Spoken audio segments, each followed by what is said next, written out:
Okay, hello and welcome. I hope everyone's doing well. I'm doing pretty good. I am full of pizza, and thus I am very thirsty. Let's continue with Curse of the Azure Bonds. We're going to be able to finish it tonight. I think we're in like kind of the second last area, I think.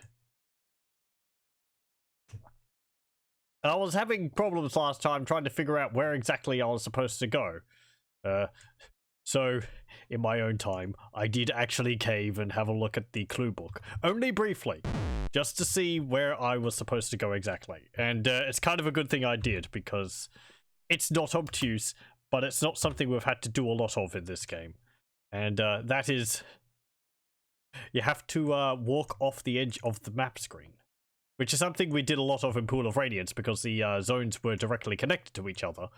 But in Curse of the Azure Bonds, pretty much all the dungeons and areas have been their own self-contained little maps. So if we've had to go to another map, it's been by going upstairs or downstairs or something like that. So walking off the edge is not something which is we've had to do that much of. Okay, let's load this up. Also, there are some other things which I'd like to go over before we start as well. And this is going to involve looking at the clue book, so I'll bring that up. Don't worry, we are near the end of the game, so that's not going to spoil anything towards the end of it. And I haven't read any of it, so that's all fine. But yeah, it's to do with some things I feel over the last 2 sessions, or a number of these sessions, I have been complaining a fair bit about the instant death of poison attacks. And I do know I often jump to conclusions without having all the information. So, yeah. It may infer from that apparently there is a way to be able to deal with that. Now, in my defense, I'm pretty sure that the manual, which describes the spells, if I bring up the manual, doesn't actually explain this as a thing. Let me stop beating around the bush. Right, so if we have a look at this part of the what's it called? The walkthrough for the Wizard's Tower. Remember this place? This is where we fought what's his name? Dracandrus, and he had rooms with wyverns in them, which were providing a lot of trouble to me because they were instant killing my characters with their poisonous tails. Yeah, this bit down here which says War Wyverns 16, this room here, it actually says something in here about how to deal with the wyverns, or it suggests something. So, wyvern pens. The wyverns roam this room, freed from their chains since Dracandrus fled and undid their restraining locks. I guess that's what happened. That's how they're free. Okay. Your clerics should have neutralized poison memorized before entering the pens, as poisoning enemies is a wyvern specialty. Now, let's just go to the manual, so I can hopefully prove to myself that I am not crazy in my assumptions with this. So, if we go to cleric spells, and we look at neutralize poison. Where is that? That's a 4th level spell, right? Neutralize poison. Revives a poisoned person. Well, okay. Now,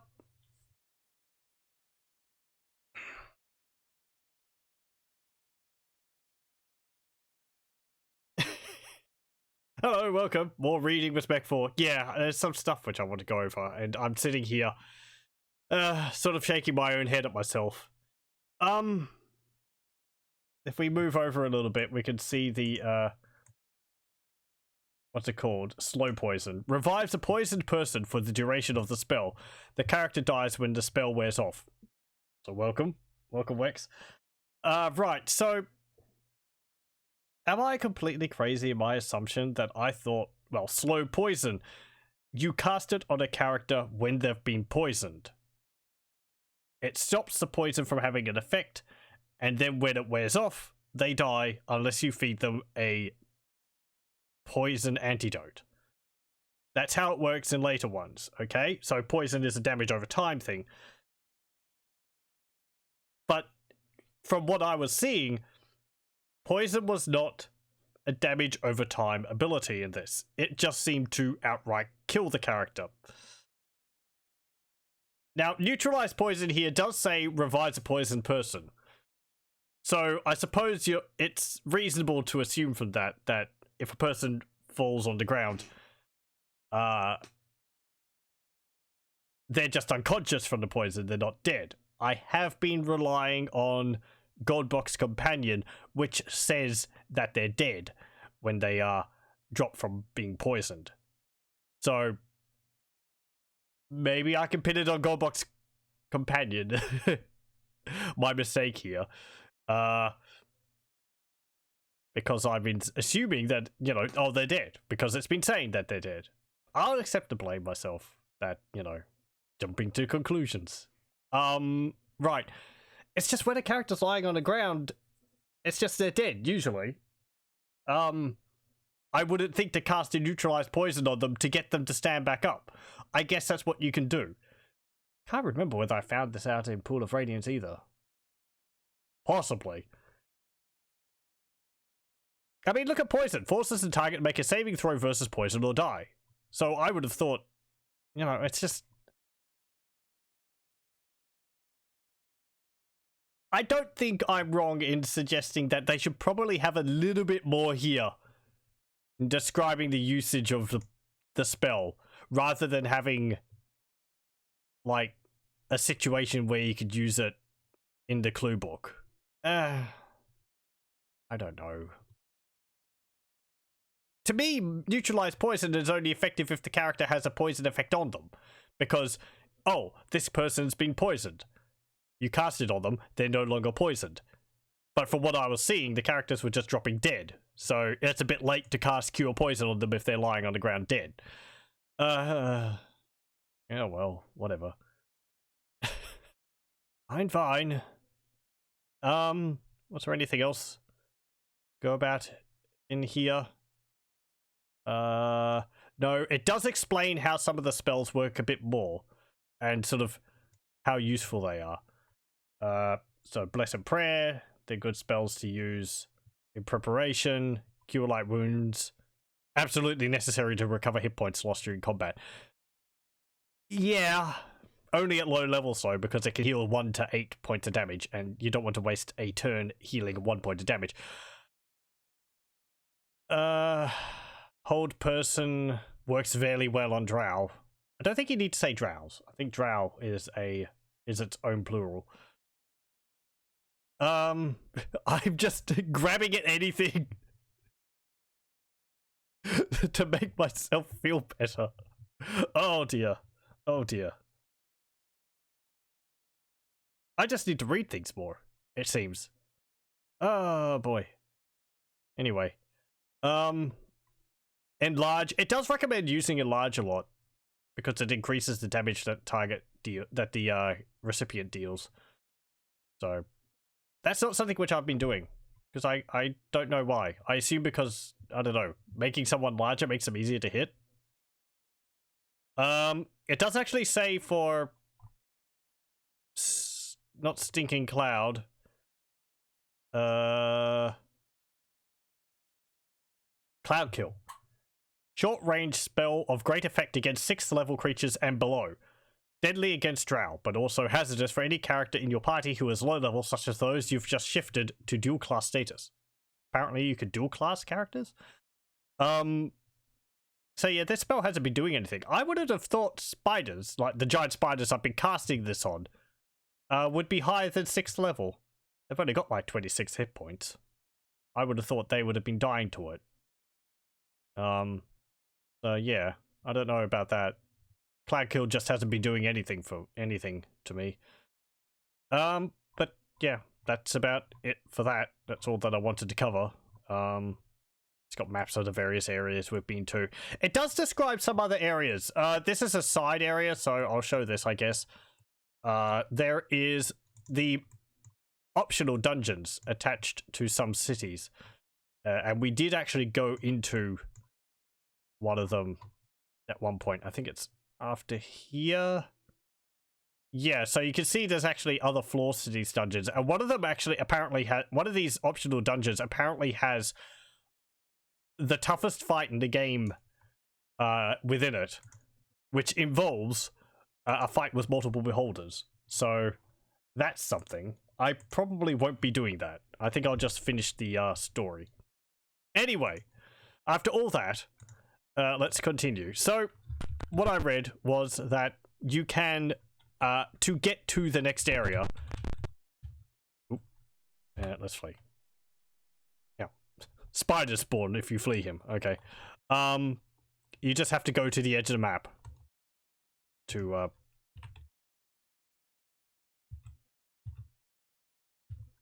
oh, he just summons the spiders outright. Okay. You just have to go to the map edge of the map and walk off it to get to the next area. It also mentioned something else. Okay. If I had a neutralized poison, I'd be able to test to see whether Volkmar is dead or not. And I'm seeing up there, it does actually say that he has been poisoned.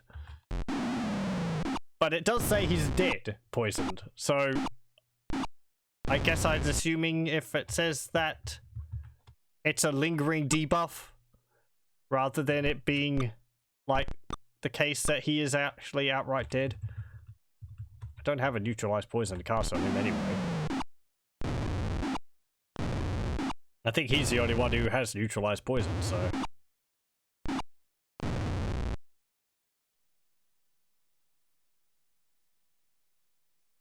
yeah, so I'll just reload that. I mean, if I can't cast neutralized poison on him, he's as good as dead anyway, I'm pretty sure.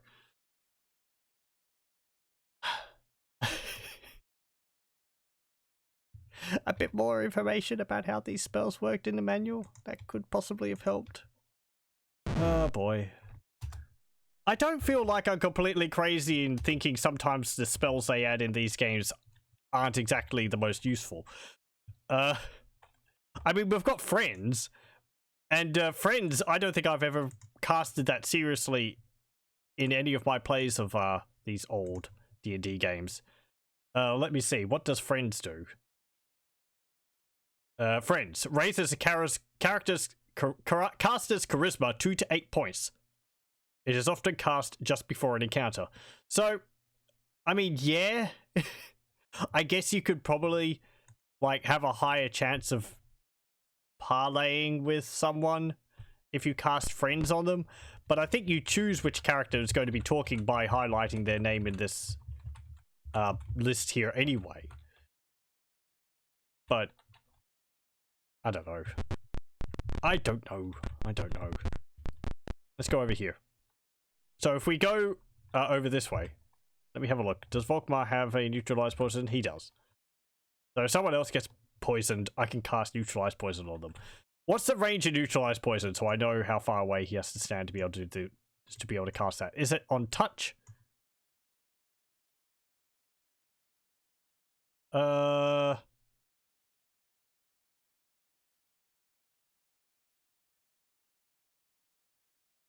Neutralized poison. Yep, it is on touch.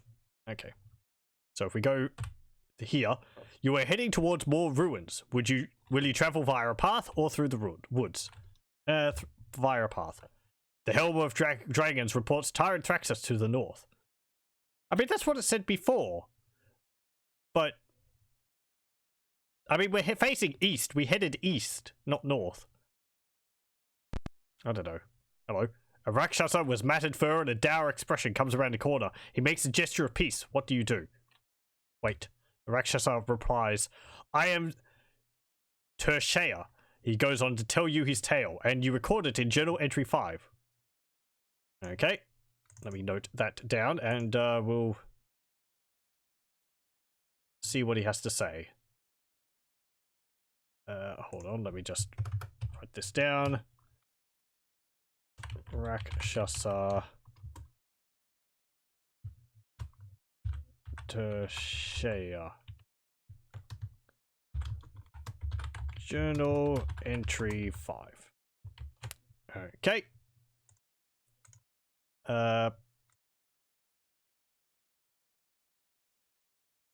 I wonder if the game came with the clue book. Let's see. Journal entry 5. We Rakshasa are very fond of gambling. I have been having a streak of bad luck and gone through most of my possessions. Recently, I discovered that Bershea had been cheating in those games. However, the clan lord will not act without proof. Bershea guards the clan's storehouse, and I know that there is evidence hidden there. If you help me break in, you may select whatever you want from the storehouse. I just want proof. The proof of Bershea's cheating. Okay. I really don't care about your gambling problems. I suppose we could get things in there if you want, if we wanted them.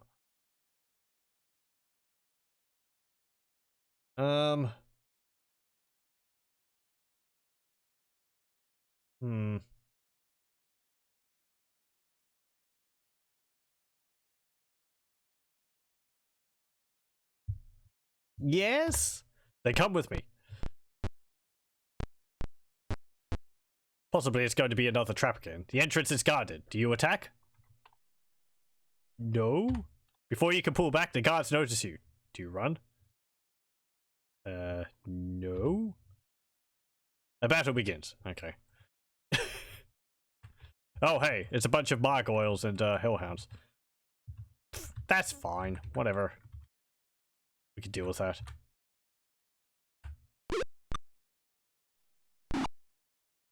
The game gives me the option to flee, and I just like, nope.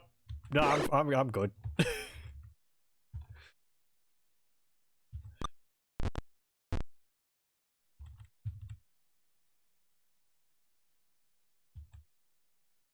There we go. Hellhounds aren't actually immune to fire. Who would have thought?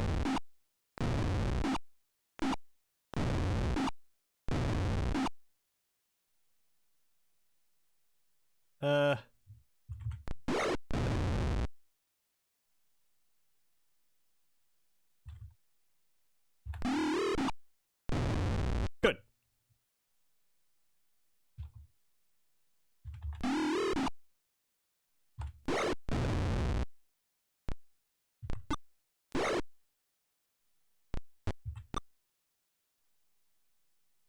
Hold on.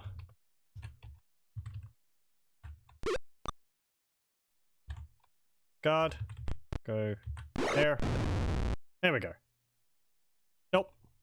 Yay. Didn't drop anything. Hello again. The sound of battle has brought another Rakshasa and retinue. He calls out, "So, Tershea, stooping to robbing the clan.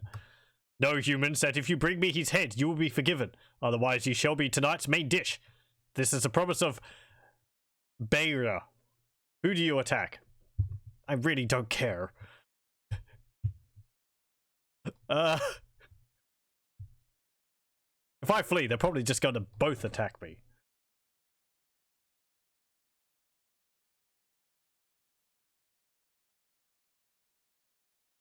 I mean, I've got Tyrant Thraxus to deal with. These guys are kind of in league with him, but...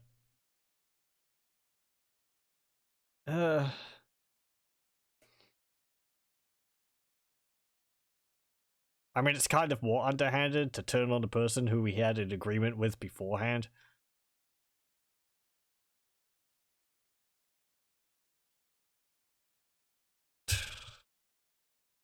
Flee. As you flee, Tershea runs in a different direction. The guards can't decide who to chase, so you get away. Everyone just flees. Ah! Bunch of very confused people. Ahead, you see a man running, near exhaustion, chased by a pack of hellhounds. The man stumbles and collapses. Do you go to the rescue? Yes.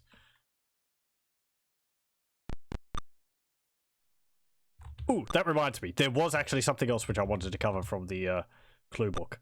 And this is a bit more important. And isn't something which I should have known just by reading a bit closer. So it's actually about how the game handles the encounters in areas. So after this, we'll bring the book up again. Okay. Right. I will just leave it there for the moment. And I will bring up the clue book because it is pertinent to the random attacks we've been having. Where is it located? In here. I think it's just any of the areas. Let me go to the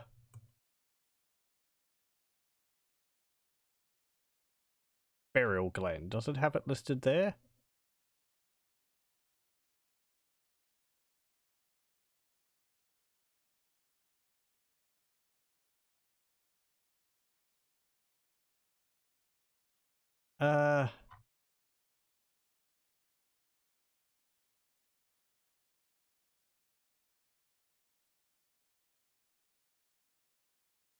No.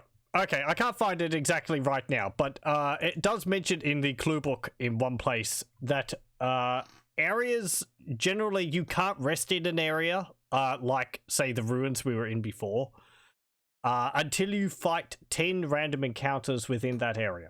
And then when you do that, the random encounters stop and you are able to rest anywhere. So, that I assume is like clearing out the zone of monsters. You have 10 random encounters, and then, you know, you can rest and you won't bump into enemies around the place. So, that's how that works. Nope. There we go. Exit. The man thanks you and whispers, I managed to hide it before I was captured. Ruined building, northeast, your reward. His breathing stops. Can't we heal him? Raise him from the dead. Okay. Northeast. Let me save. D. No. Let's have a look up here. Ooh, you are spotted by a patrol. Parley? Haughty? The Rakshasa replies, at least you stand up for yourselves. You are free to go for now. Oh, thanks.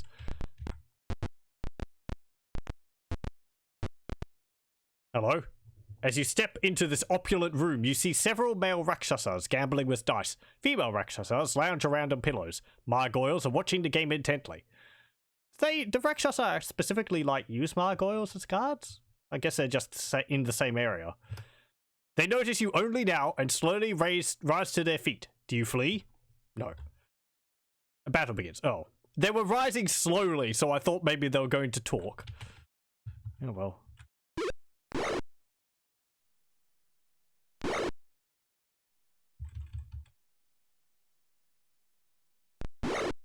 Ow. Ow.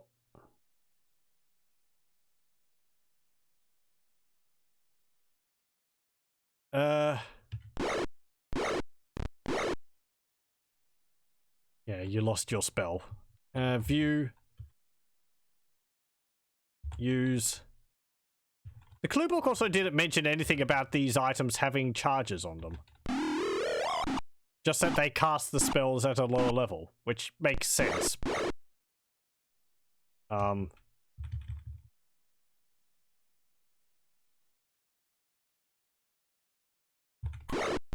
Okay, got rid of you.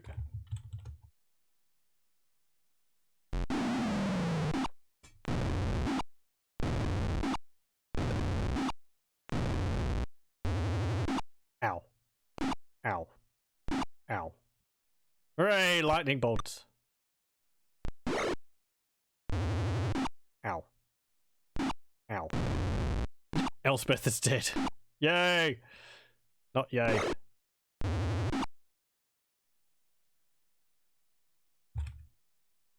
Ow. Yeah, you're equipped with your, thingy. Okay. Let's, reload that.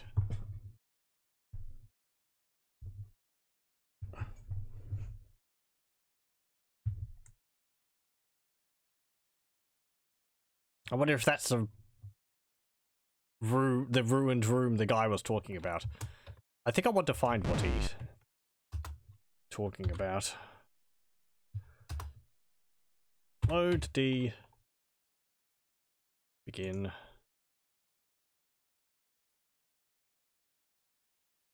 Okay.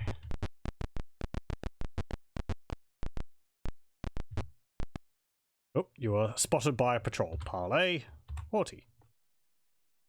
Yeah. You were headed towards a large ruined temple. Do you continue? No. I guess that's where Tyrant Thraxus is. Ooh, in here, perhaps. Patrol confronts you. Advance. Advance. Parley. 40. If I can avoid combat with them, I will. Oh, another patrol.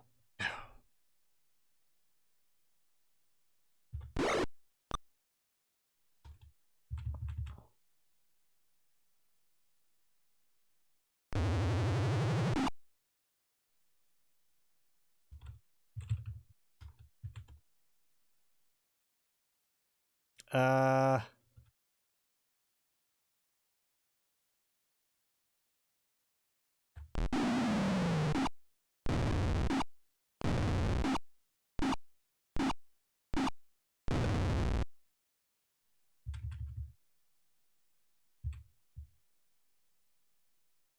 Hmm.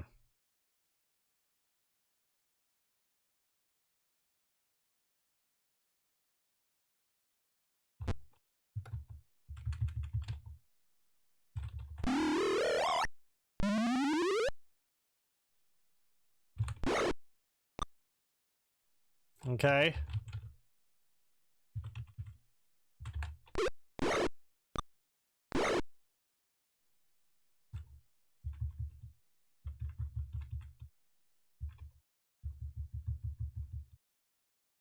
Slay living? Unaffected.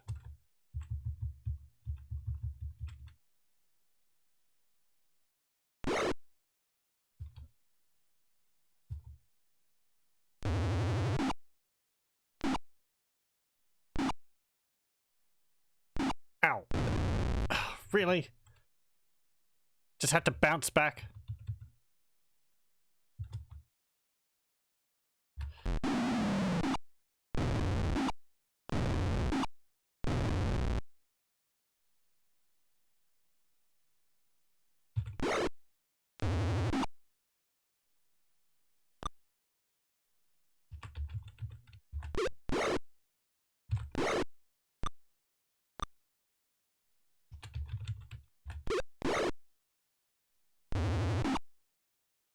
Stop that.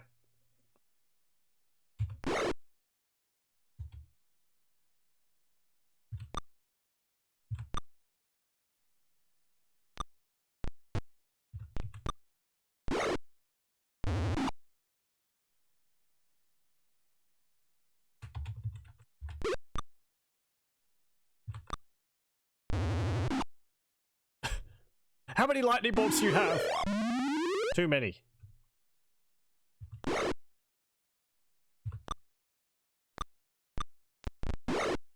Oh, they're fleeing now. Oh, gee, thank you. About time.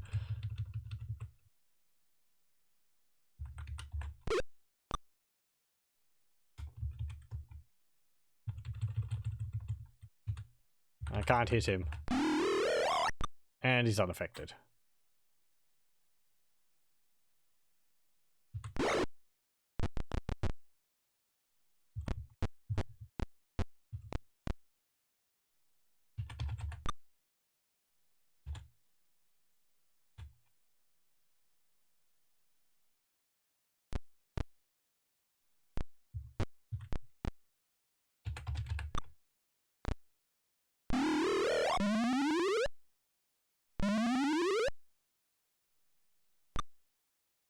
Come on, you gotta hit him sometime.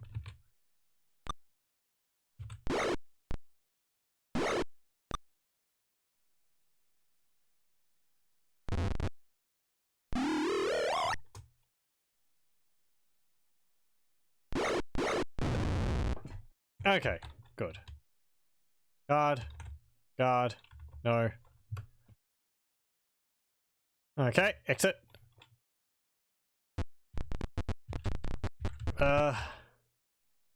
Advance, advance, parley, haughty.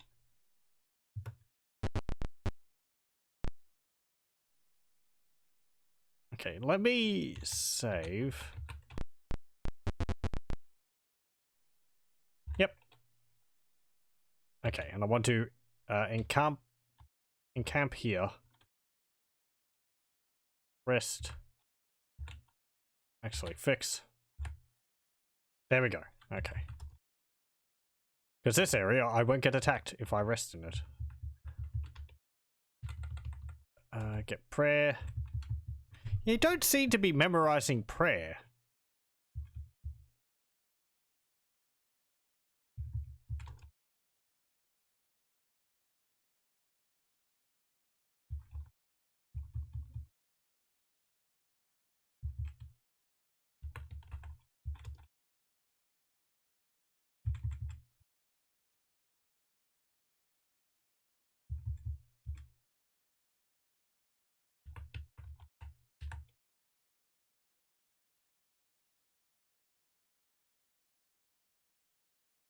Okay.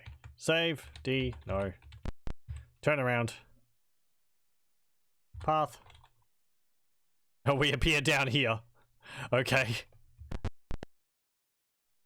Advance. Advance. Parley. Haughty.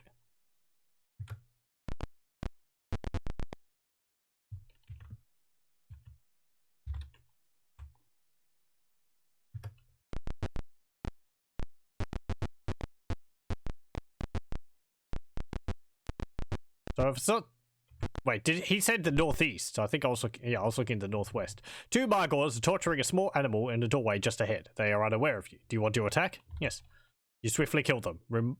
Behind you comes laughter. Then the doorway collapses onto you. Hey! A Rakshasa comes up while you are buried. Do you play dead?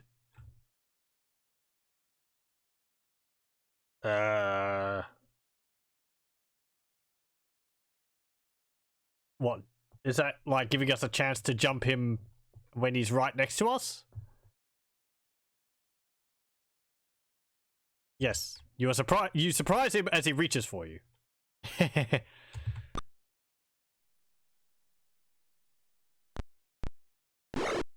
You had our tongues sticking out and everything. Blech. Stab. There we go. Hello, welcome, welcome. Rakshasa are supposed to be super rare, but I've seen like 20 of them. Yeah, I think we've seen more. We've fought them in a previous area as well. So, there's been a lot of them. I don't know. I think those rules sort of go out the window, especially since we've been fighting lots of Thrikreen, and I think those are supposed to be pretty rare too.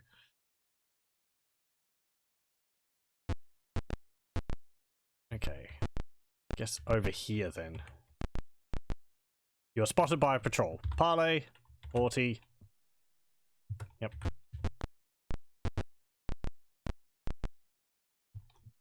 Parley, haughty.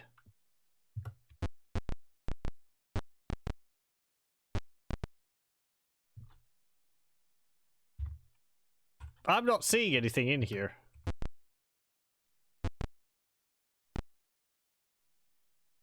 No, I don't want to go there.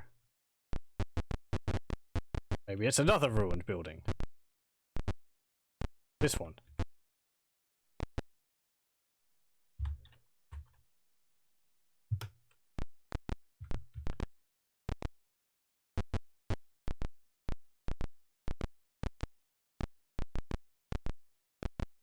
In here, perhaps. Just as the dying man described, you locate a cache. Cache. Each character receives 533 experience points. Whoa. Oh boy. Okay, let's see. Take. What's the money? 1 electrum. Well, okay.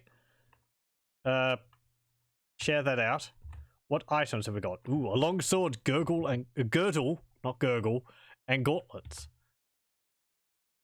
We'll take those. Exit. Okay. I'm actually going to have to go back to town if I want those identified.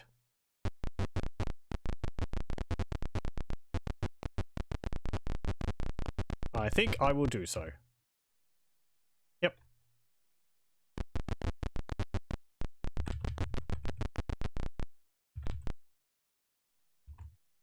Okay.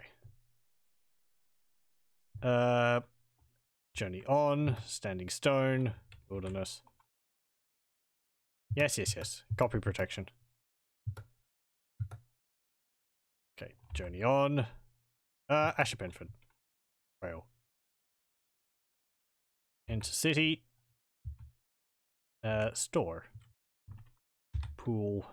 Okay. I especially want to identify these items if we're getting close to the end of the game. I want to know what they are. Because we got some good items from the Elven Queen Spirit. We got this light crossbow +5 from her. So what's this? Longsword. Longsword +5. A girdle of giant strength. And not enough money. What? Hold on. Take. What happened to all my platinum?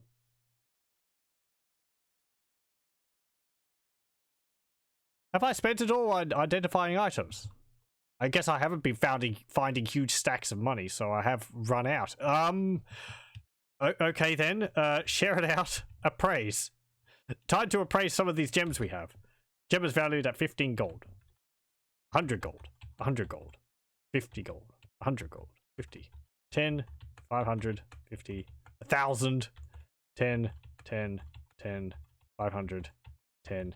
100. I'm impressed the game can remember like each individual gem here. Maybe it's just randomly determining how much it's worth. Okay, we'll sell a piece of jewelry as well. Is that enough? What are these gauntlets? Gauntlets of dexterity. Okay, I think. Let's see.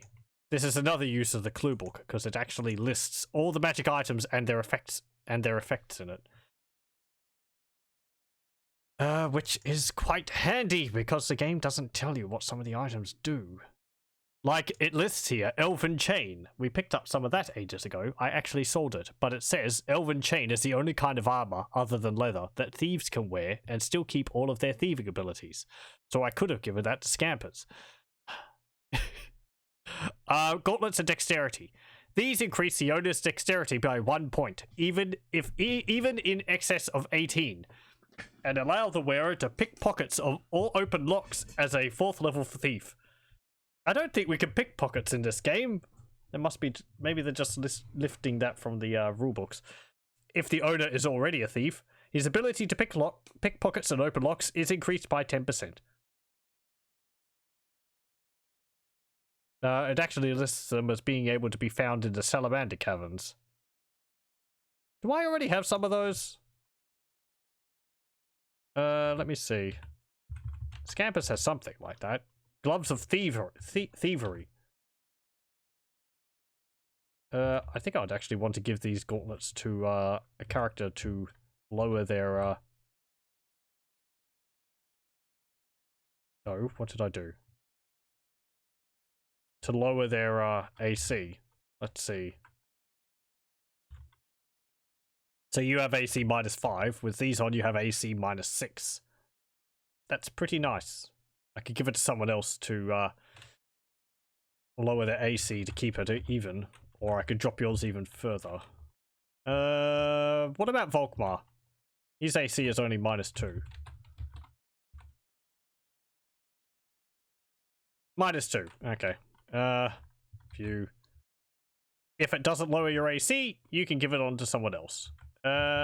Scampers has got those gauntlets or gloves of thievery. Erala, what about you? Yours was -4. -5. There we go. Now, what else? We've got this longsword +5.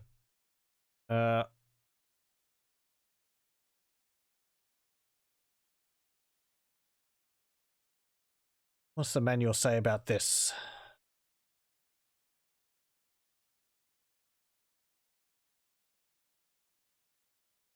Well, the rulebook actually lists it as a sword +3, not a sword +5. Can I find exactly the listing of items in this?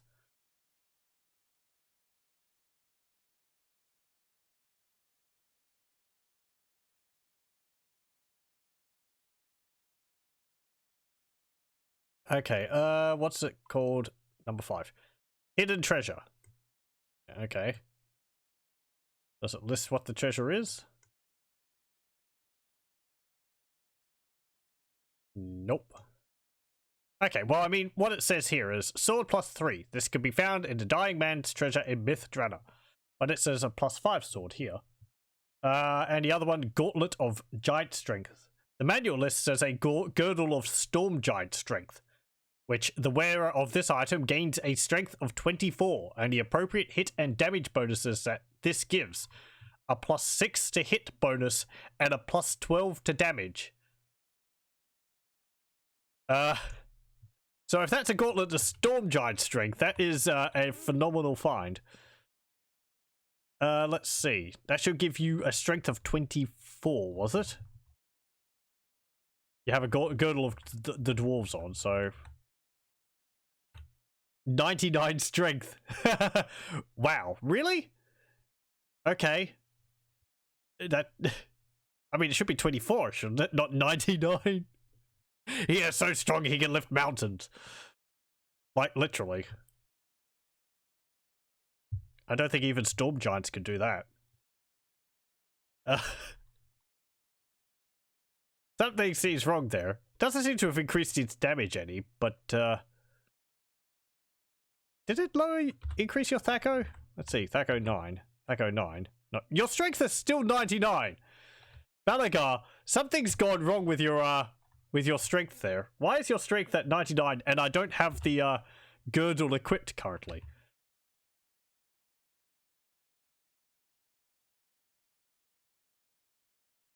If I hop out of that, let's leave. Let's camp. Phew, your strength is still 99. Trade this to Erala? Hey, Erala. Your strength is 18. What if you put this on? Your strength is 50. Okay. And if I take this off? Your strength is still 50. I'm just thinking maybe it doesn't update the strength until I go into combat or something. Girdle of bugged strength. Yeah. Yeah.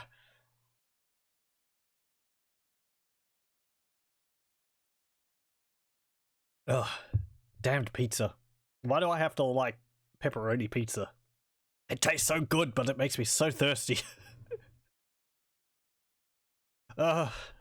Anyway, pardon for the glugging noises.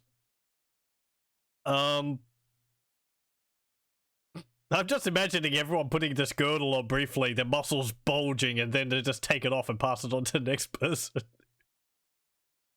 Go to Tyrant Thraxus, and our entire party is just like tiny heads on massive muscled bodies, and they're just like, right, what have you been up to, lad? Like, oh, geez, you all look a lot tougher than I saw you a bit before.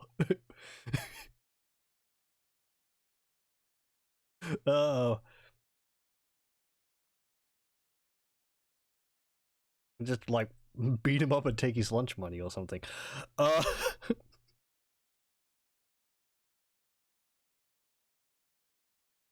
Maybe it's bugging out because of my character's really high strength anyway. 1800, it doesn't really know what to do with it. It's like increasing it even more than it's supposed to.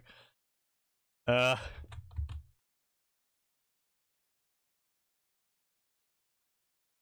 mean...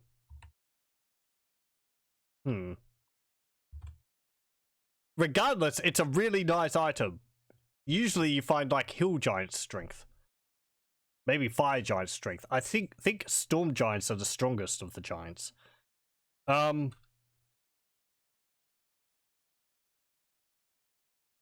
What's your weapon? Longsword +1 flame tongue. So that deals fire damage. I might actually give you the longsword +5. The flame damage is nice, but I think having a higher to hit chance is nicer. You can't dual wield. Ooh. Actually. No, you can't. Okay, unequip that. Equip that. Can we trade this to Scampers? Perhaps she can use the longsword. She's using a broadsword +2, but longsword +1 flame tongue. There we go. So your strength is 50, your strength is 99. You can put your girdle of the dwarves back on. There we go. Your constitution is now 17. As I said, I'm tempted to move it across all my characters to see whether it increases their stats. I just saved. Let me have a look and see what it does to, say, Scampers. Scampers doesn't have 1800 strength. She has 14 strength. So let's see if that has a different effect. 14 strength. 24 strength. Okay. And if I take it off? 14 strength. Right. So it does seem like it's possibly because my strength is 18 with the percentage that it's not changing properly. It possibly is just a graphical glitch. It's unless it has actually gone and wrapped around and now we've got like negative 999 strength. I don't know. That's what it's supposed to do. Oh well, whatever. Trade it to Erala.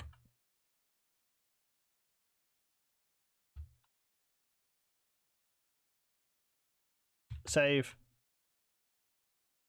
E, no. Fix. Rest.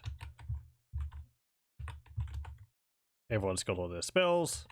Exit. Journey on. Standing stone. Trail.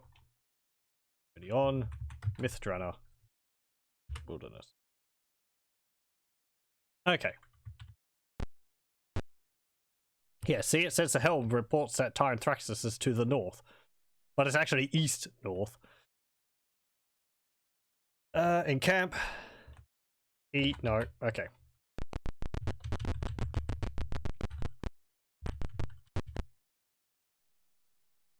Path.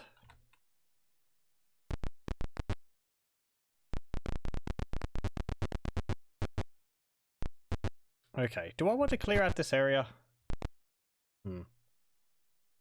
Apparently this only occurs with imported characters. Oh, okay. We are playing with an imported party from Pool of Radiance. Is Belegar's strength still the same? 99. 50. Yeah, okay. Oh, well. That's a problem with importing characters then. That was not something I could have foreseen.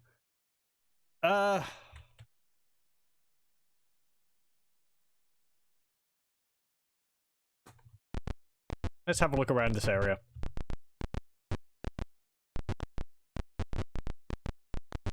I like it. Look at that, the sky's actually changing color. It's like there's a roof in this area. Let's see. Lothar says, equipping the strength girdle sets their strength to their racial percentile strength maximum. Oh, okay. Oh! That would explain why Belegar's is 100 and Erala's is 50. Or Belegar's is 99 and Erala's 50, because I think females have like a max of 50 percentile strength. Because of early D&D, you know, things.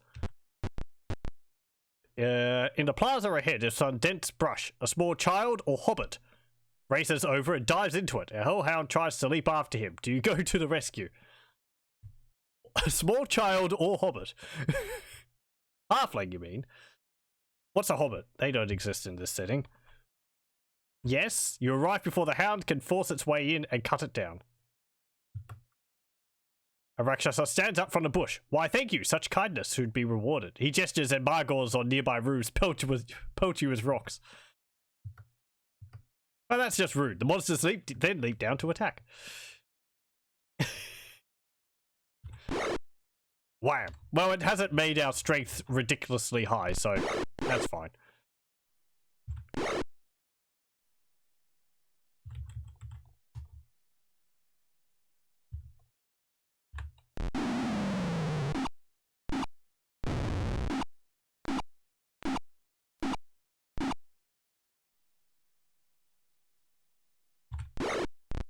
You hit that Margoyle for 0 damage. Well done. Ow. Ow. Ow. No, Scampers.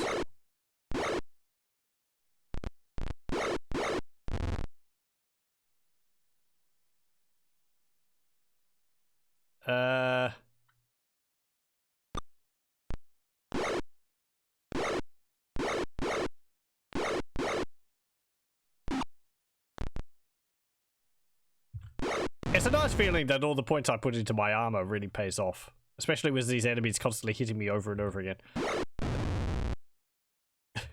It's a nice feeling. I'm wearing armor. No. Okay. Also, imported characters keep any stat modifications permanently, even after the item is removed. Oh. Okay, so I could put on a, the belt of increased constitution and it'll still have the effect. I thought I was able to take that off and it wouldn't, keep the effects on. I'll check after the battle, because that is something, Belegar is wearing.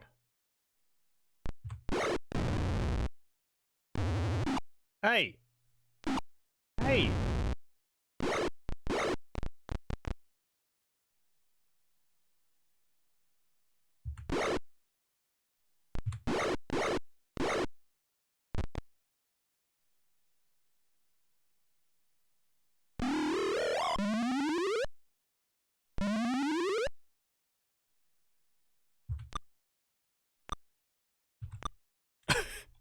You got a +5 weapon and you still miss.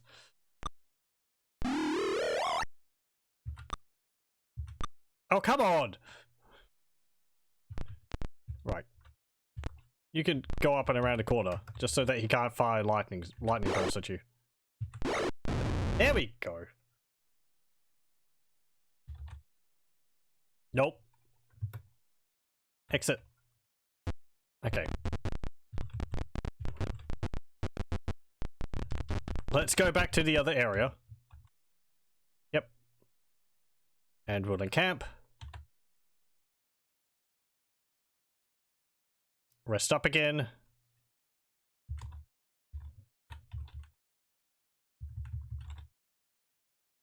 Magic missile and fireballs. There we go. Girdle of Dwarven Kind can permanently remove all bonus HP for Constitution. Okay. These are not pleasant things to hear. Let's see. He does have it on. He's had it on for quite a while. So his dexterity, his Constitution is 17. So if I take it off, his Constitution is 16. So that does seem to be working correctly. I don't know. Belegar lost a point of Constitution, so his HP is actually lower than it would have been without that. I think his health went down by about 9 to 12 hit points after raising him from the dead. Maybe it got mixed up with all of that.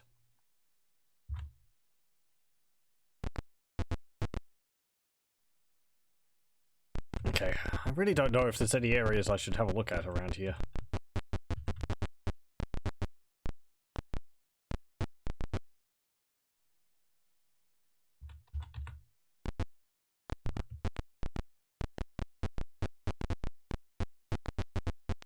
Oh, Rakshasa resides here in splendor. Parley. 40. The Rakshasa smiles. You have a boldness that is refreshing. He goes on to tell you his story, and you record it in Journal Entry 57. Okay, let's see. Bold Rakshasa. Journal Entry 57.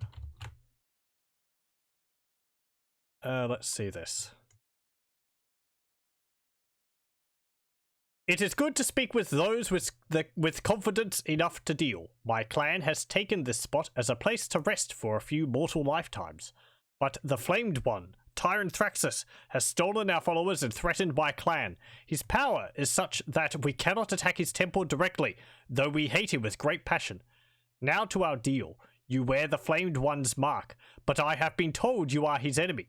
When you attack his temple, we will bend our power to reclaim our followers. That may weaken him enough for you to be victorious.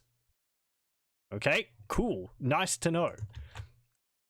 We won't have to deal with the Rakshasa during the fight. That is cool. I'll save after that.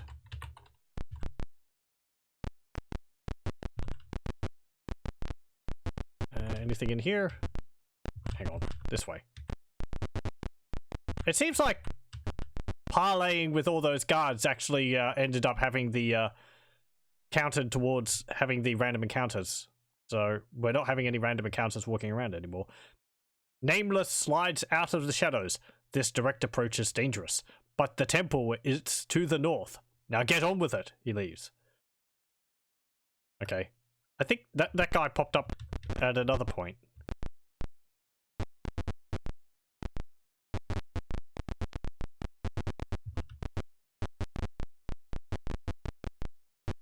This is the Nameless One.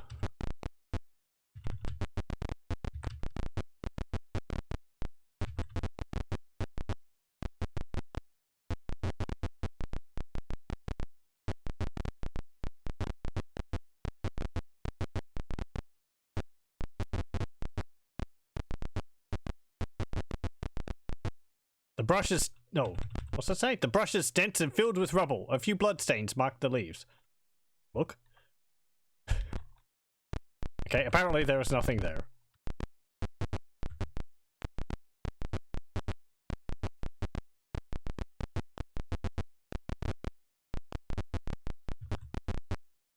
What about in here?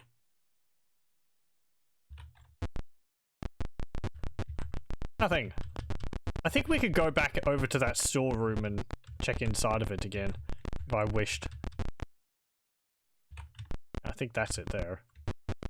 We could just go around that door, we don't need to bash it down. But if we're, like, agreeing to help the Rakshasa, maybe we shouldn't be, beating them all up if we come across them. Oh.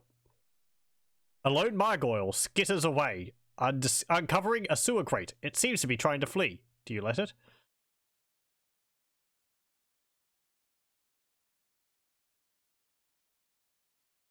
I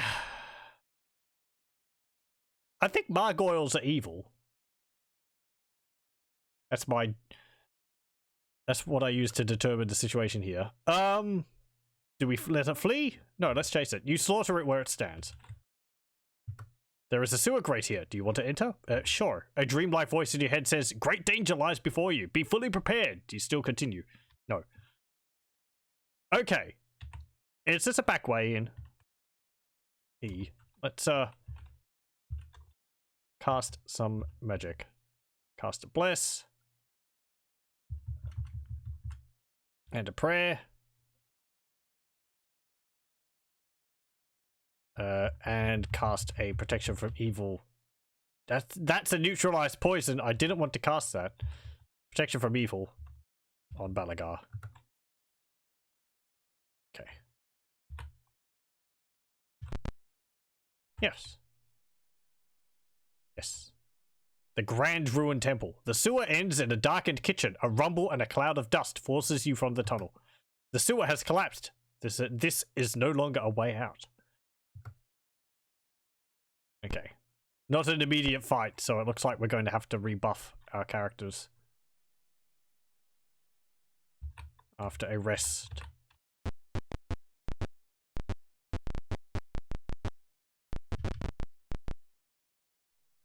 Yep. Sewer has collapsed.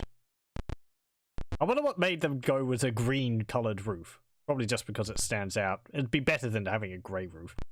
This room has been converted to an office. The walls are covered with icons of Bane. What's Bane's symbol? Is it a hand? Let's see. D&D Bane. I might be thinking of another. No, that's the spell Bane. Bane God. I think the hand is actually Baal. No, Baal's is the skull. Yeah, Bane is a hand. The black hand of Bane. Yep. Hey, I actually remembered. Yes, that's right, because you fight a bunch of people like the guy in the Nashkel Mines, and he has a symbol of Bane on him. Something. Okay. Can we find anything in here? Papers or something? Nope. We just go out the door which we came. You have entered an elegant bedroom with a four-poster bed, tapestries, gold fixtures. Do you want to loot the room? Sure. The party has found treasure. Each character receives 11,000 experience points. Take. That is a lot of stuff. We'll take the gems.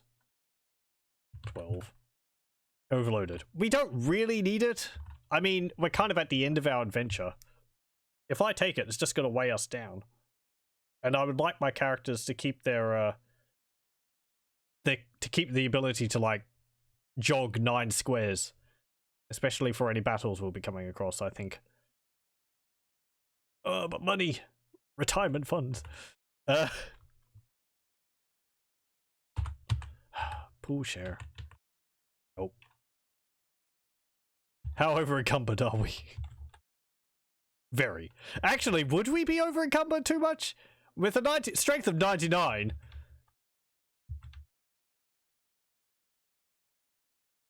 Why is Volkmar encumbrance at 4,500? But then Belegar's is at 1,850. I don't know how I'm supposed to read that encumbrance. Because I don't know what their max encumbrance are. You have walked into an elegant private chapel. A well-dressed elderly man is seated here. So you are Tyrant Thraxus's grand tools. I could ask you to surrender, but he has been too popular with Bane of late. It would hurt him more if you died. So sorry. Other priests slip up beside him. Okay. You must feel confident of your abilities. You wouldn't want to upset him. Damn it.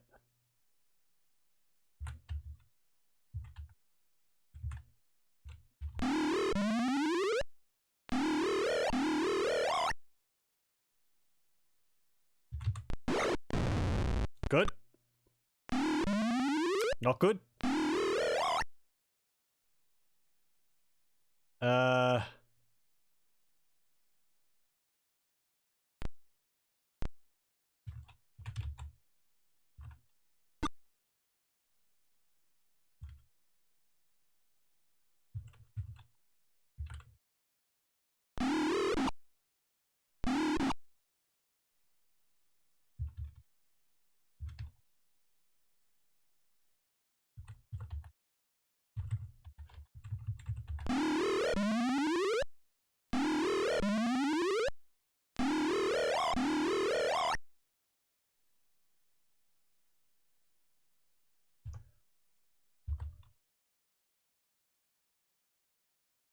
Trying to think how I can make a reference joke to this place being called the Banement without it being stupid, but I think it's kind of inevitable that it is. Stupid, that is. The Banement.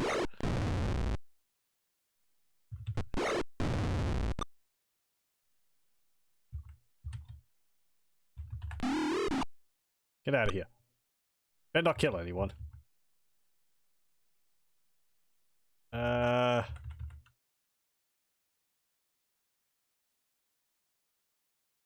magic missile again.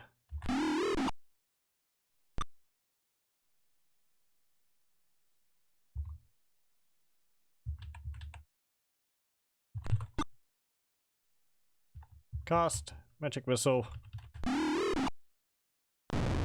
Good.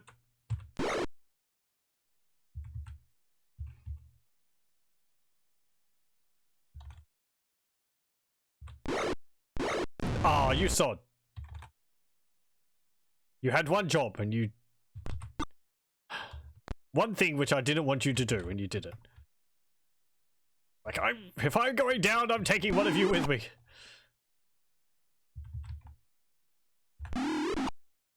There we go.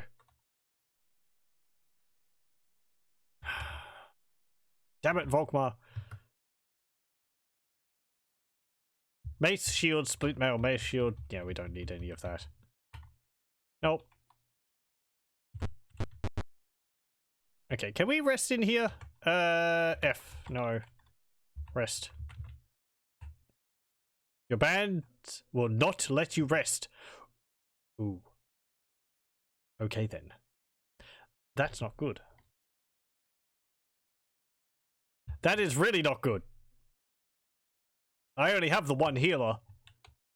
It was Volkmar being unconscious. I can't cast spells of healing. I can't rest for 24 hours for him to get healed up again.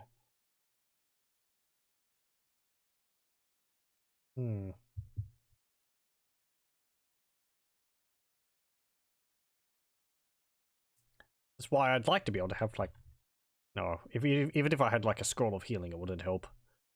Only clerics can cast scrolls of healing. Apparently, you can dual class characters in this. It wasn't something I looked at. Let me see. I am going to quit GBC. And... Now, will I want to...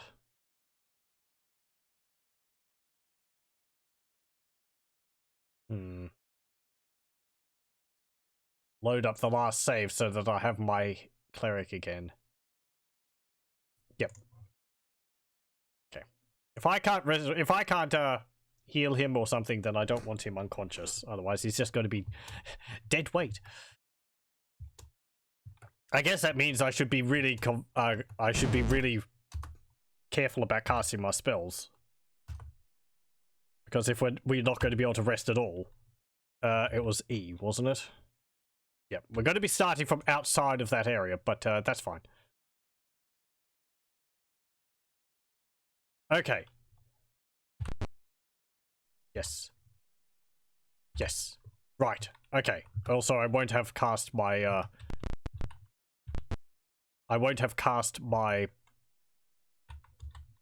preparation spells. Okay, let's go in here. That's fine. Yep, loot the room. That's fine. I don't care. Let's just leave all the gold after we looted the room. We got the experience for it. Am I going to fight that fight again?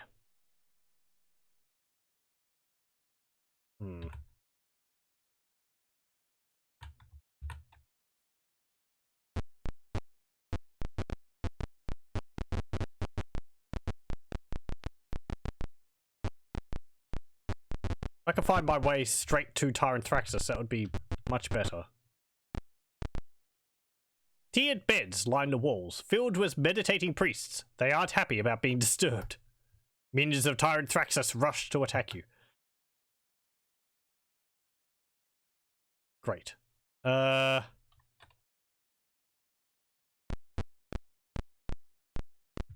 it's a whole bunch of priests. Hooray! Oh boy, here it starts again. Yep. Damn it!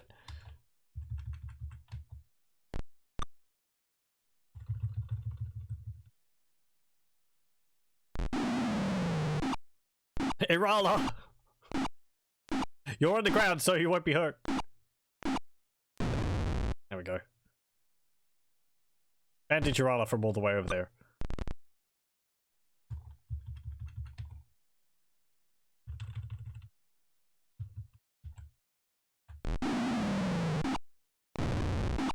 I should have cast it a bit closer. Two of them were going to escape this fireball. No.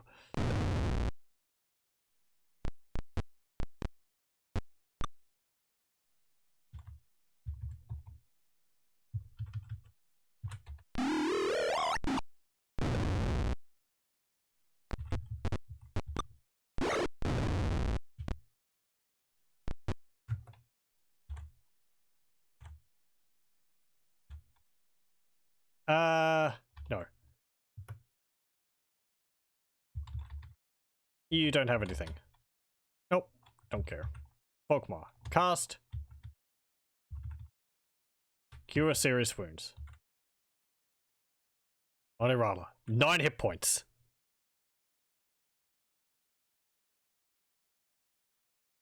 Okay.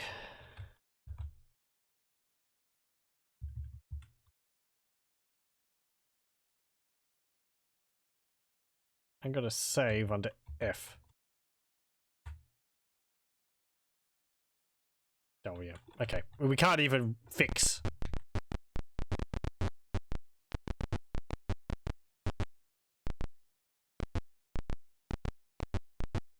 It's not that actually. It doesn't seem like there's that many enemies around here, so.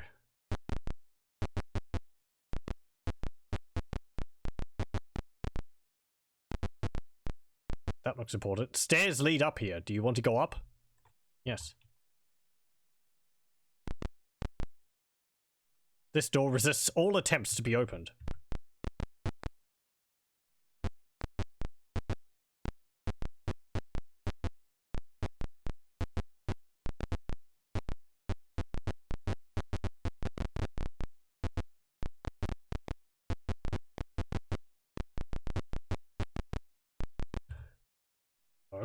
Oh, I can't go into that square. Okay.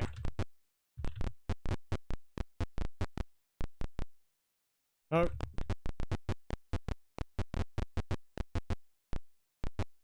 Okay. Yep. We have to find another way down.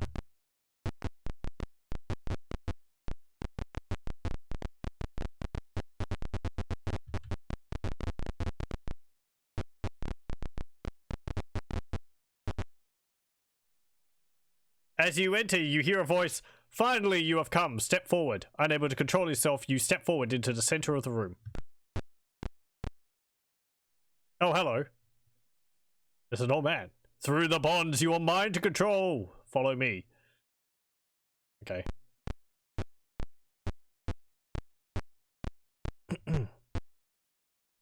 Isn't this just like having a magical geese on someone? Or being able to command them with their true name? Tyrant Thraxus makes a speech, and you record it in journal entry 48. Pay attention while I'm pontificating to you. Nope, gotta write it down in my journal. Writing it down in my journal takes precedent over everything, even the magical compulsion of the bombs. Tyrant Thraxus, gloating, journal entry 48. It's good to know we have our priorities. You have done well, my pets. The 3 artifacts that can do me no harm are now in my possession. More importantly, the bonds you wear can act as the Pool of Radiance does. With them, I can transfer into any of your bodies and use it for as long as I need to. Then, should the body be killed, I can transfer through the bond and back to the pool, or to another of your bodies. I must thank you for the great freedom you have afforded me. Now come along, and we will dispose of those dangerous objects.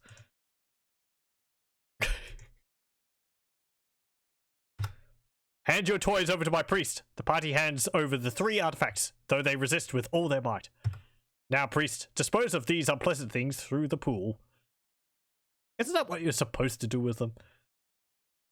The priest moves with great flourish and gracefully arcs each artifact into the pool, which swirls for a moment and the items are gone. I even have a parchment with the phrase to release your bonds in case anything goes wrong. He hands the parchment to the priest. Dispose of this through the pool. I haven't memorized it, so it's perfectly fine. You bonded ones, come with me. It is time to complete the final spell. The priest throws back his hood, revealing himself as Nameless. He yells, "It won't be that easy." He tosses the artifacts back to you. A pitiful attempt. You have gained nothing but a swift death. Swift death. He strikes Nameless down with a single blow. With his last breath, Nameless mouths the meaningless phrase on the parchment. The party feels the bond's controls fade, but Tyrant Thraxus' sigil does not go away. Tyrant Thraxus smiles. Only I can remove those bonds. Soon you will be mine again. As the party retrieves the artifacts, Tyrant Thraxus looks afraid. Kill them, my pets! He then rushes off. Yay! A tremendous noise is heard from outside. Some of Tyrant Thraxus' forces go to protect the temple. Goes to protect the temple. Minions of Tyrant Thraxus rush to attack you. Okay. Right. There is priest there. Deal with priest. Please deal with priest! That wasn't a request.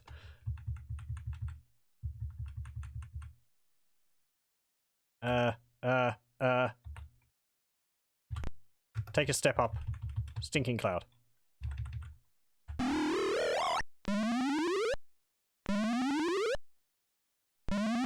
Well. Oh, well, wonderful. Thank you. Slay living. Erala is actually not dead.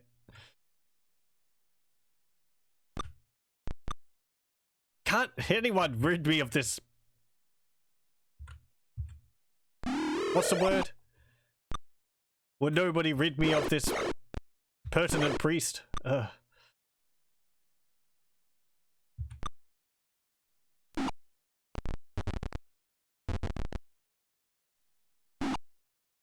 it's not pertinent, is it? It's something else. Volkmar is slain. Anyway. Okay, well, we're gonna have to do that again. Turbulent. Thank you very much. Tried to be fancy, but nope.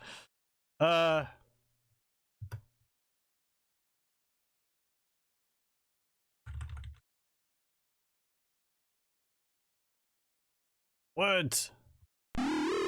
Can't remember them.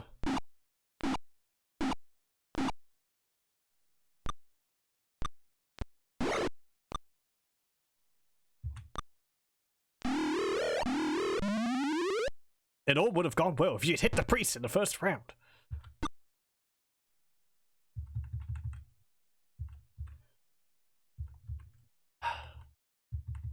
Ice Storm.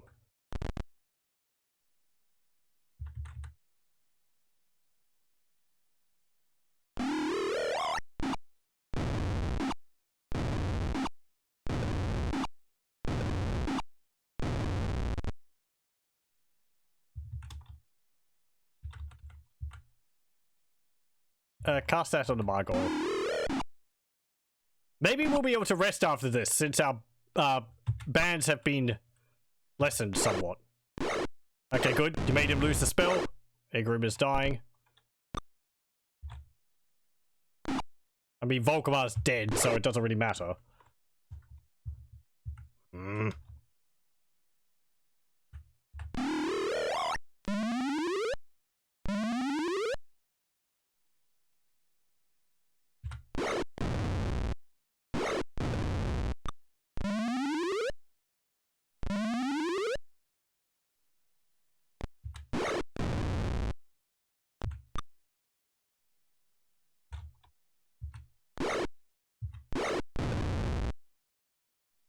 Okay.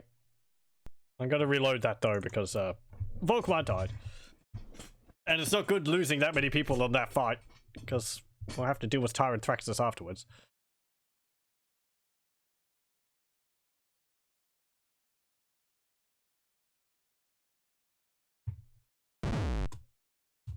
Okay, play. Load. Let's see, what was the save? F?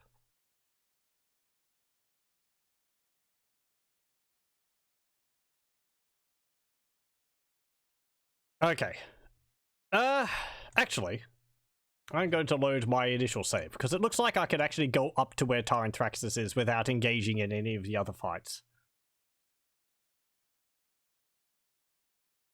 And I think that would be best. Rather than having Erala with 9 hit points. Let's see, load, it was E.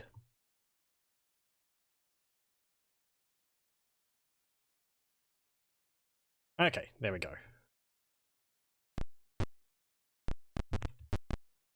So, if we go through that door, there's that other priest who attacks us.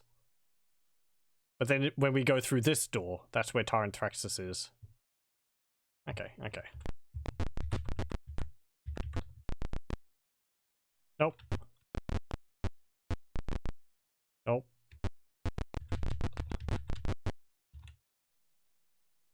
Okay, save. E, no. Do I want to buff before that fight? Actually, yes, cast. Oh, you can't cast Silence 15-foot radius on someone outside of combat. Yes, I remember that. Cast that, cast prayer. Do I want to cast haste? We're going to have a few spaces between now and Tyranthaxis, I guess.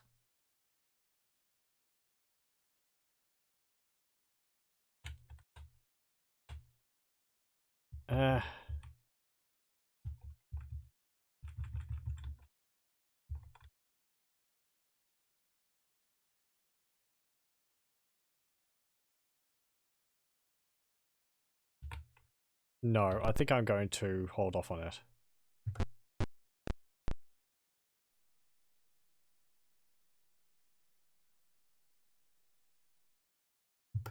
He looks less demonic than he did at other times. I guess he's got like a disguise on or something. Looks more like Zeus than anything else. A purple Zeus. Okay, dispose of these unpleasant items. Wasn't the Pool of Radiance in Flan? Did he pick it up and move it?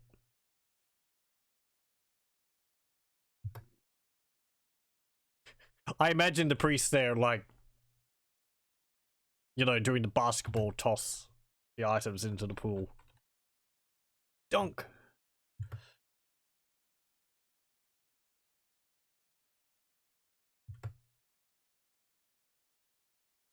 Okay.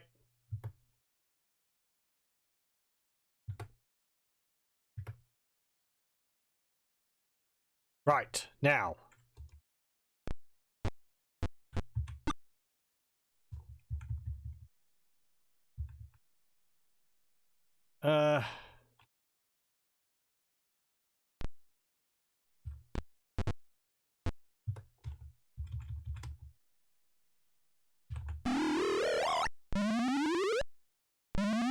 Oh, good. Chokes and gags. That is fantastic. Get out of here, you. Ow.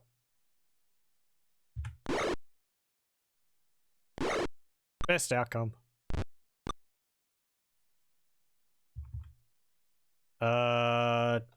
Yeah, I'm just gonna hold back. We just cut through the others. I don't need to use spells on the rest of these.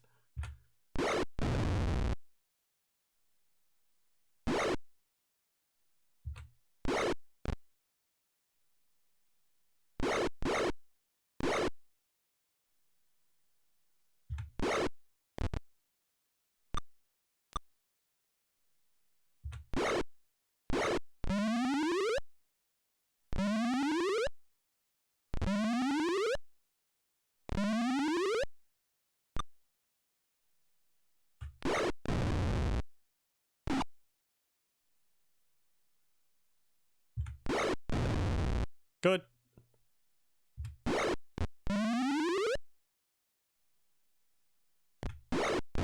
Get rid of that.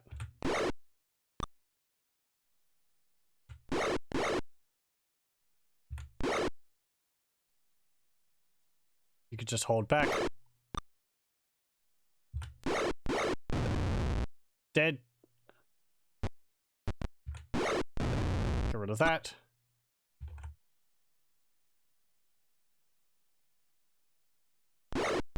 Hellhound flees. And Gargoyle is dead. Excellent. Nope. Yay, victory. Take, what have we got? Plate mail, shield, and flail. Well, don't need it. Nope. Okay, save. E. No. Can we rest now? Your bands will not let you rest. Nope. Okay. So where'd he go? The Helm of Dragons shows Tyrant Thraxus on the second floor, northeast corner. Okay, I guess we have to go... Oh, minions of Tyrant Thraxus rush to attack you.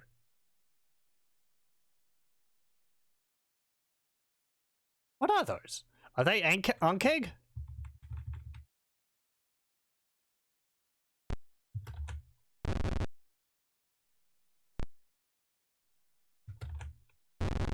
Hellhounds.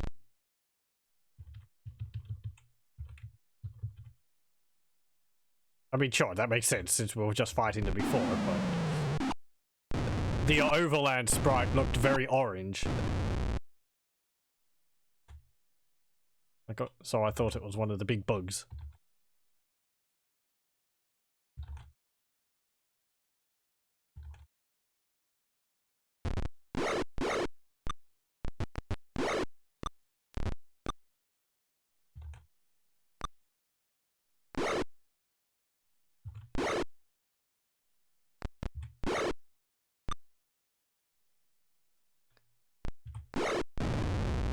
Okay.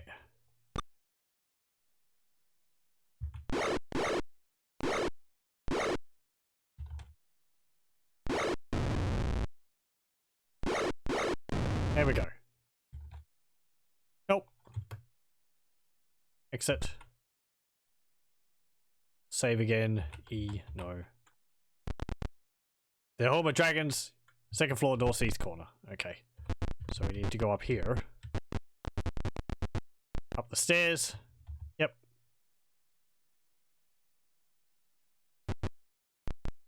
And we can go through this door now, it seems. Okay.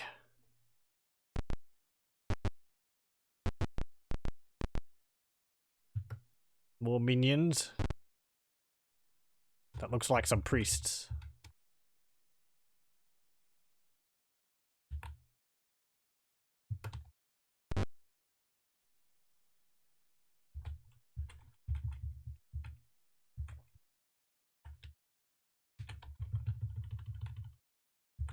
Priests of Bane. Yep.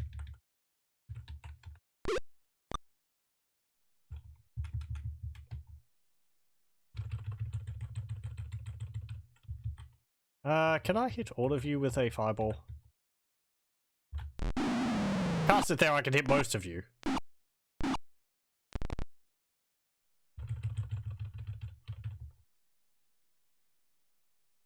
And another one there.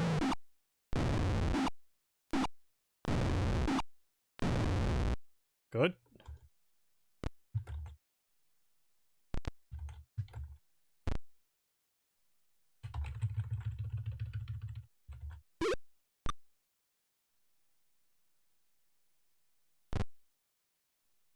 They're getting closer, slowly.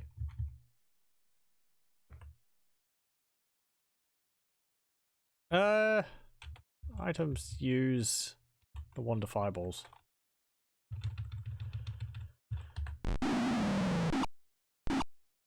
There we go, that's another one down. I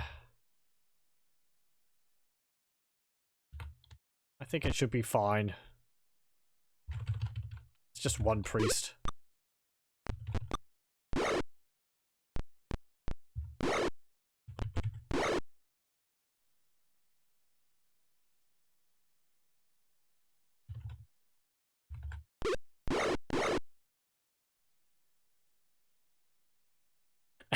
Okay, he poofed out of existence.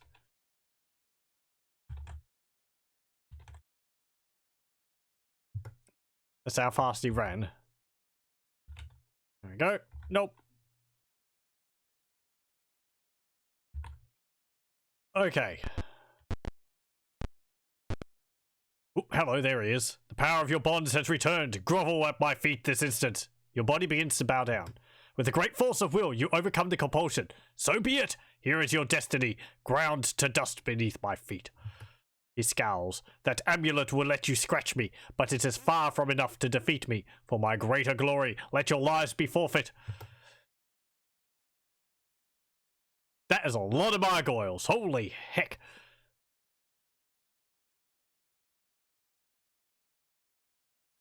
Jeez, that is a lot of gargoyles. And there's a, what? Yeah, 1, 2, 3, 4, 5, 6, 7 high priests and Tyrant Thraxus. AC -5, hit points 100. And his head's on fire, apparently. 1, 2, 3, 4, 6, 8. 8 high priests, actually. Okay. Actually, let's go to into your inventory. Unequip that. Equip the Wand of Magic Missiles. Use the Wand of Magic Missiles. Use. Boop. They're all stuck inside of. They're stuck in the formation. They can't move. No. Okay, and you got hit.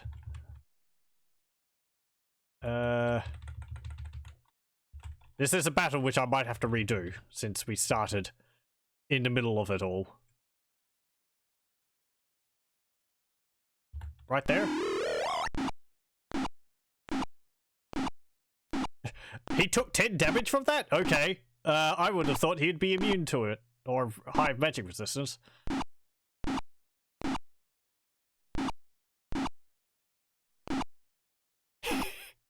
It's like the battles with the kobolds. It's just hit, you know, every square of the fireball is a hit.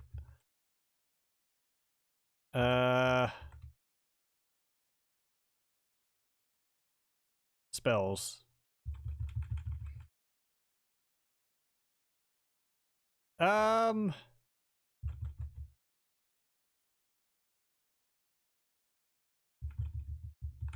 Protection from evil. Hang on. Oh, no, you can't cast any spells because you were hit in combat.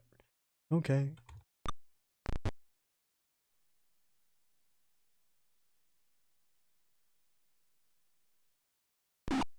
Ow! That is 50 electricity. Ow!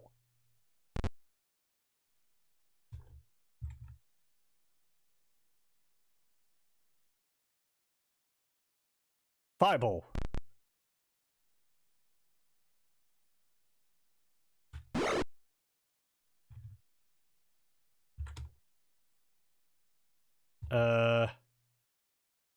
Right there. Dead. Dead. Dead. Dead. Dead. You get the idea.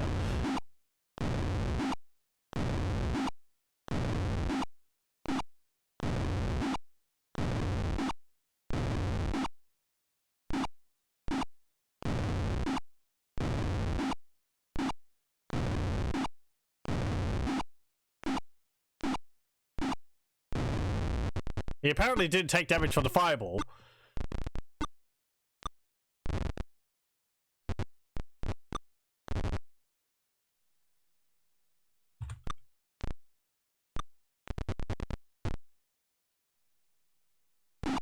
He's just throwing lightning. Okay. Ow.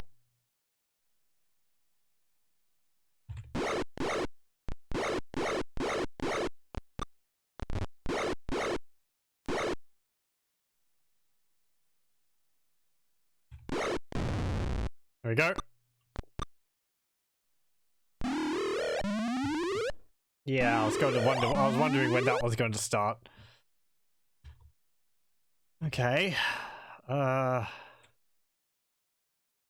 Stinking cloud?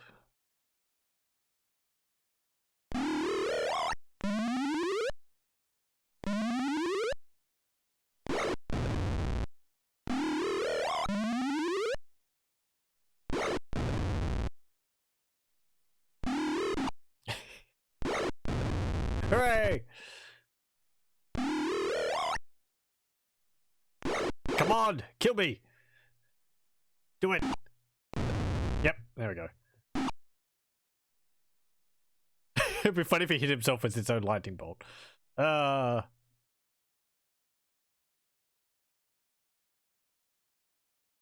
Monsters rejoice, for the party has been destroyed. Wop wop. Okay. That was save E. And it was in this room. Right. Save. E. No. Time to buff. Cast. I don't actually have Bless or Prayer, because we cast that earlier. Protection from Evil, 10-foot radius. You can cast that.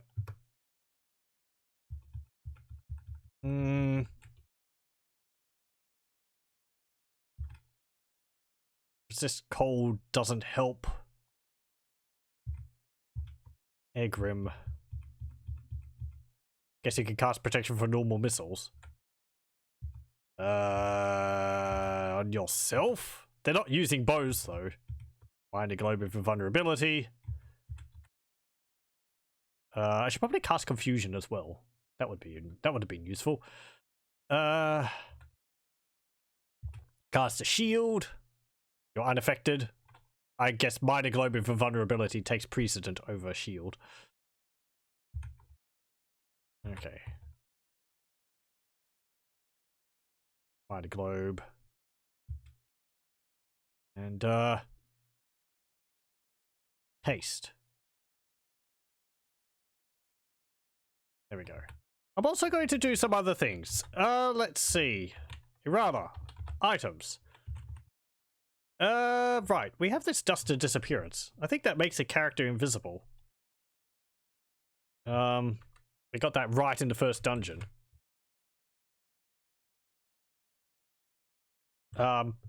Also, let me just read from the clue book because I did see this listed in here. Let's see. Where is it? Dust of disappearance. Dust of disappearance provides invisibility that has a greater duration than the regular invisibility spells and remains active even if you attack. This item can only be used once, and there is only one such item in the game. So, you can just make a character straight up invisible. That's pretty, pretty nice.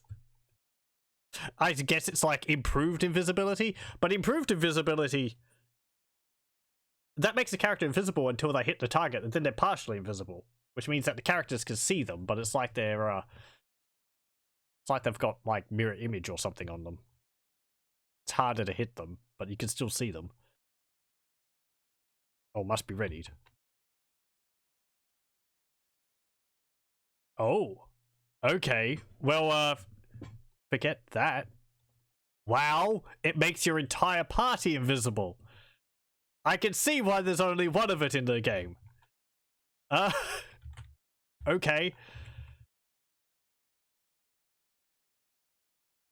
Well, sure. A hasted invisible party is, I think, enough to be able to deal with this.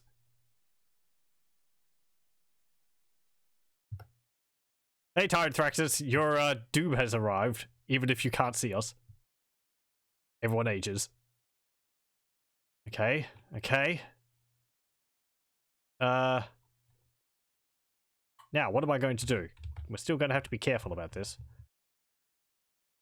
Unequip that, equip the longsword, equip the wand of magic missiles. Am I going to run you into the back ranks? Invisibility. Holy crap, how many turns does that last for? Like 120, no, wait. 120 or 119, 109, 199, 139, 109, 159.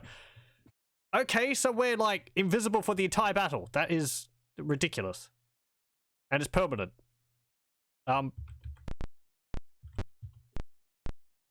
Bye. Do I become invisible when I make an attack? No, I don't think so.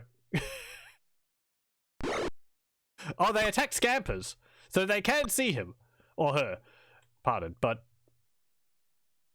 like, I'm still invisible even after I attacked it. Said, I guess the main thing of that is that they can't target me with spells until I attack. So either way, it's very nice. Confusion. You can cast.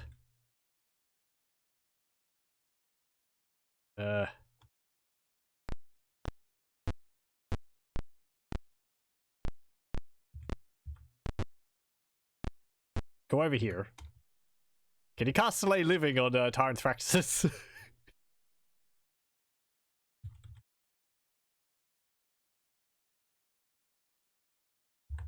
I guess this is a reason why the hint book suggests using this on the battle against multiple beholders.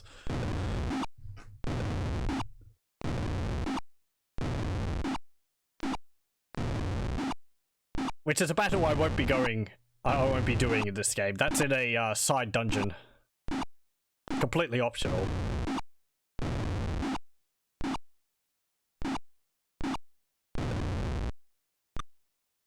Yeah, see? They can see Volkmar. Even though he didn't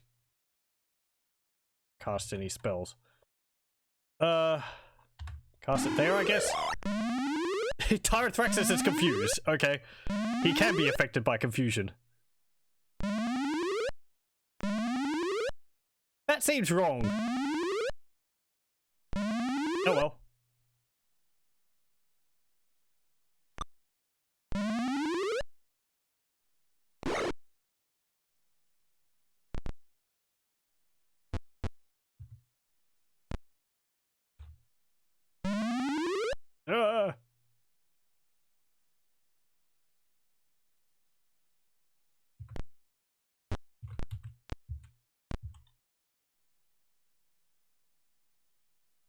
Cast Slay Living on him?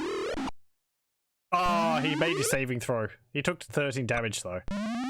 To be expected. It would have been funny if I could, but now they're casting Slay Living. He's enraged! Throws lightning. But he doesn't have anyone to hit with it, so he doesn't cast it.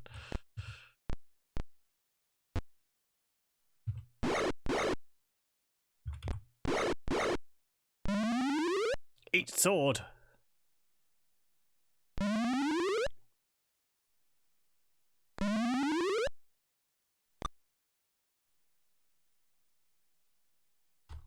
I shouldn't get too careless. They still are throwing around pretty powerful spells.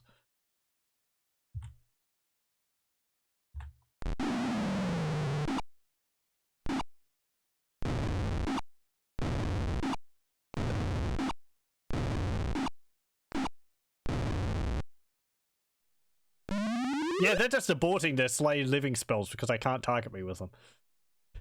I guess we're like the phase spiders. Stab. Oh, what's hurting me?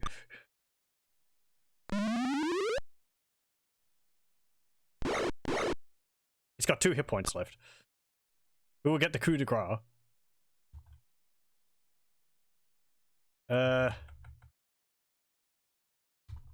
Magic missile. He's probably immune to it. Yeah, he is. Oh, Scampers, you missed.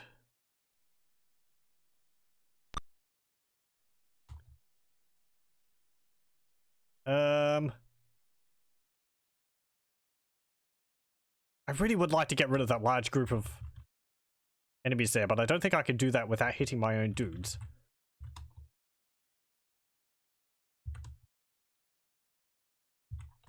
Actually, right there. That won't hit my guys. But it'll hit nearly all of them.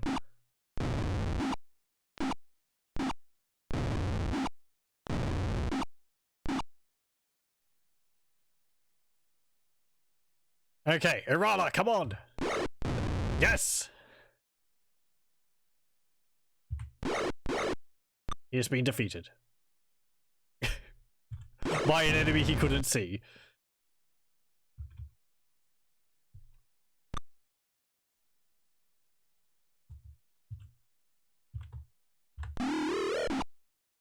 That might hit Belegar. Yep. Ow.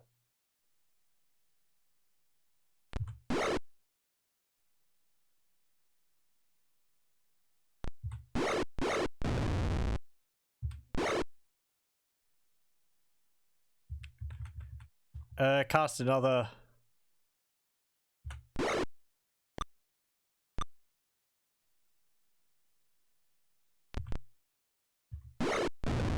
Get rid of that priest.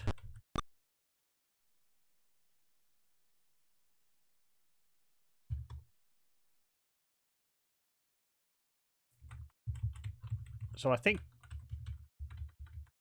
an ice storm is that big.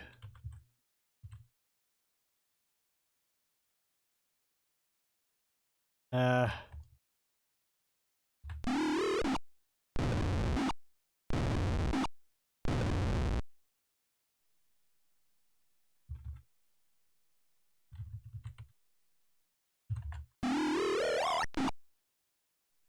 we go.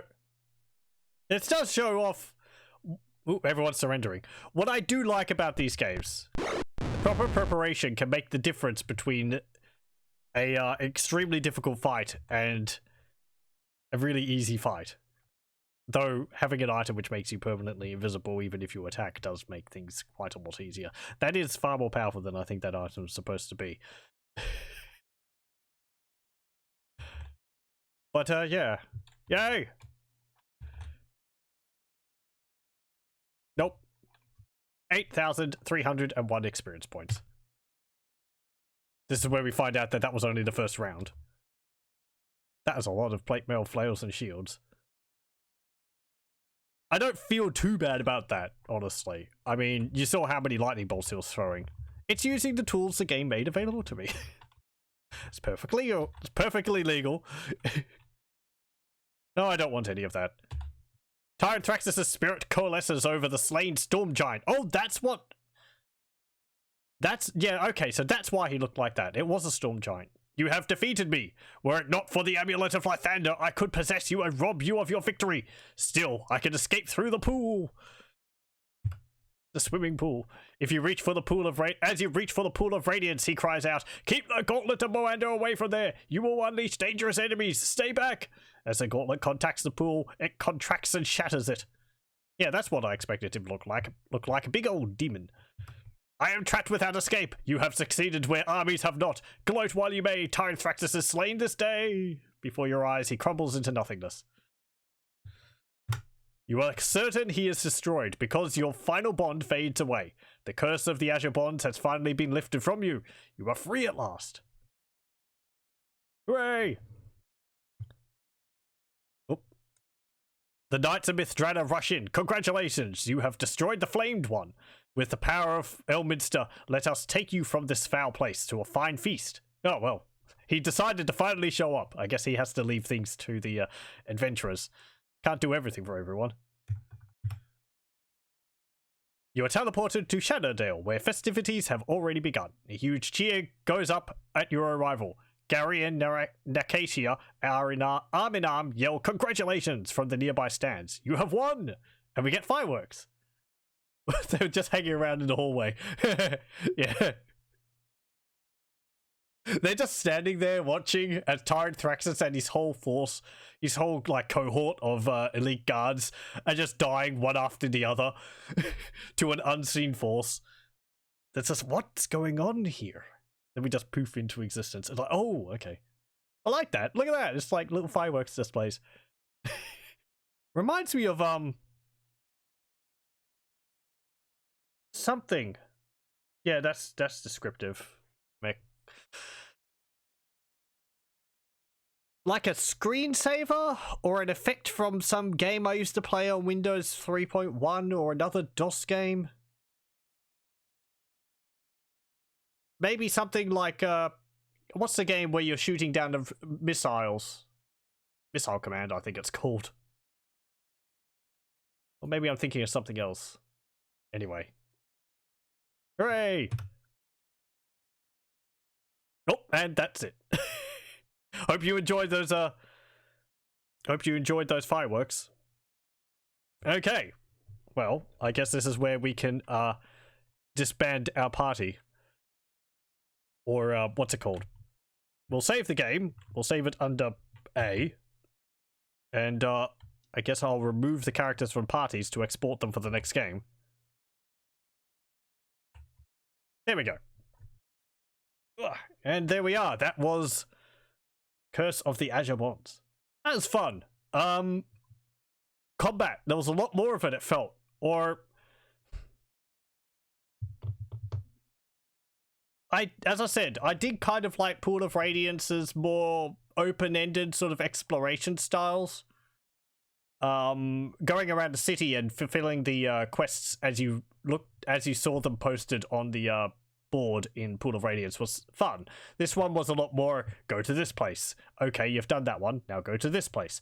I think you could do those areas in any order you wanted, but I think the order we did them was generally the best order. Let's see, the Fire Knife Hideout, Cave of the Draco Lich, Wizard's Tower, Ulash, Pit of Moanda, Zentil Keep. Yeah, we actually did them in the same order as the clue book lists them in. That's the order with the shadowed figure, which ends up being Tyrant Thraxus at the Standing Stone, sort of directs you in that order. So that's the direction which I guess is the best order to do it in. But yeah, I mean, it was nice going around sort of the whole area, the whole land. Going from village to village. I did expect there to be a little bit more with the villages. Like, I thought initially they'd be kind of like Flan or Tilverton was at the beginning. You could actually walk around them to the different shops instead of just a menu which you'd say, oh, I want to go to the inn, I want to go to the store. There wouldn't really be any purpose to walk around the towns other than them having more physical presence. But yeah, the addition of some side dungeons is a rather neat element, though we didn't really get to see too much of that. No, we cleared out the Flan dungeon. I think we cleared out one floor of the Shadowdale dungeon. Let's see. Dagger Falls.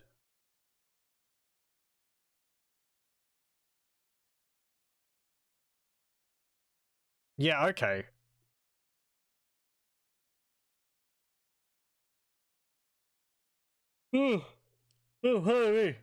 Apparently there's a magic shop in the Shadowdale dungeon. I think there is.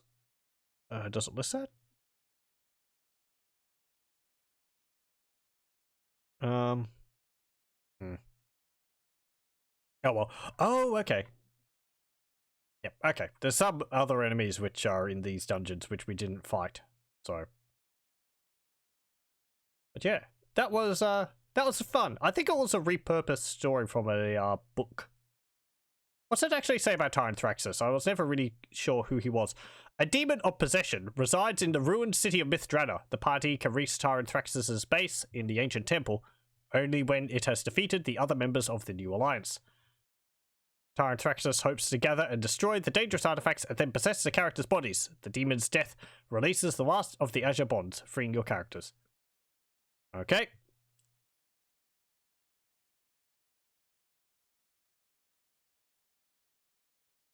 Yep. Sure. Well then. As I said, that was Curse of the Azure Bonds. That's a fun game. Especially if I had known earlier on that you could cast Neutralize Poison on characters which were killed by poison to get them back. Oh well. Manual could be a bit clearer about some of those things. Just saying. Yeah, so the next one. I think that is Secret of the Silver Blades, going by this. Probably play that in, like, maybe another year? I don't know. I do spread these out quite a bit. This didn't feel as long as Pool of Radiance. Let's see, I think that was like 21 sessions long. Guessing about each of them were about 2 hours long each. This one I was doing like 4 to 5 hours long sessions, and I think this is a 7th session, so That's like 14, 16 hours. It does feel a bit shorter.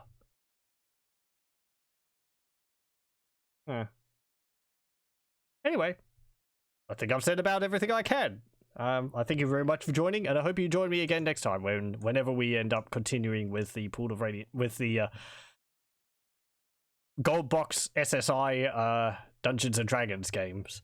We'll have to import our characters into that one as well, and continue the story of Belegar, Erala, Volkmar, Scampers, Egrimm, and Elspeth. We'll see how much more powerful they can get, and we're going to have to lose all of our magic items again. Oh well, that's how it goes.